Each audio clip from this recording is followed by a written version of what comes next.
Damage to the Guajataca Dam in Quebradillas, Puerto Rico, caused by Hurricane Maria, could affect 70,000 residents in the river valley below.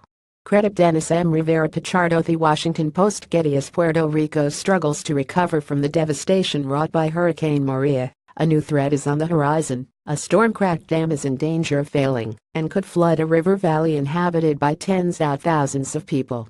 Heavy rains and flooding cracked the Guajataca Dam in northwestern Puerto Rico in the municipality of Quebradillas, about 60 miles, nearly 100 kilometers to the west of San Juan.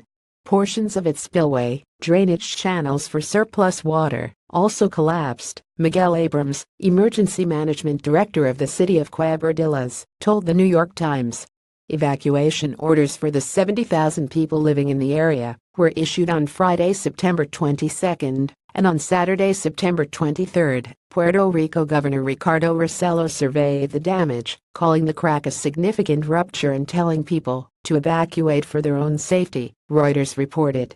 And with widespread power failure and loss of cellular communications across the island, authorities went door-to-door to warn residents of the dam's compromised condition, according to CNN. Hurricane Maria's aftermath photos reveal devastation on Caribbean islands. The Puerto Rico Electric Power Authority built the Guajataca Dam in 1929 to supply water for drinking and irrigation.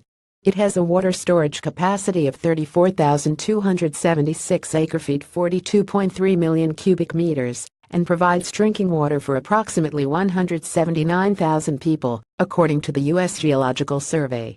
On September 24, the National Weather Service (NWS) issued a flash flood warning for Puerto Rico's Isabela and Quebradillas municipalities, noting the risk of dam failure causing downstream flooding that could prove deadly. Stay away or be swept away, NWS officials warned. River banks and culverts can become unstable and unsafe. Stay away from evacuated areas until told by emergency officials it is safe to return, they instructed.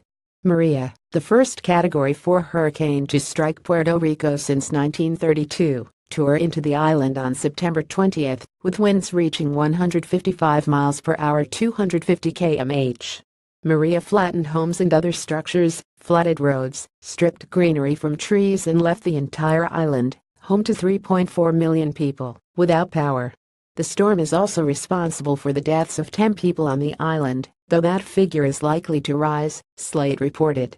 This is a game changer, Rossello told CNN in a television interview earlier today, September 25, describing the staggering extent of the storm's damage. We need to prevent a humanitarian crisis occurring in America. Original article on Live Science.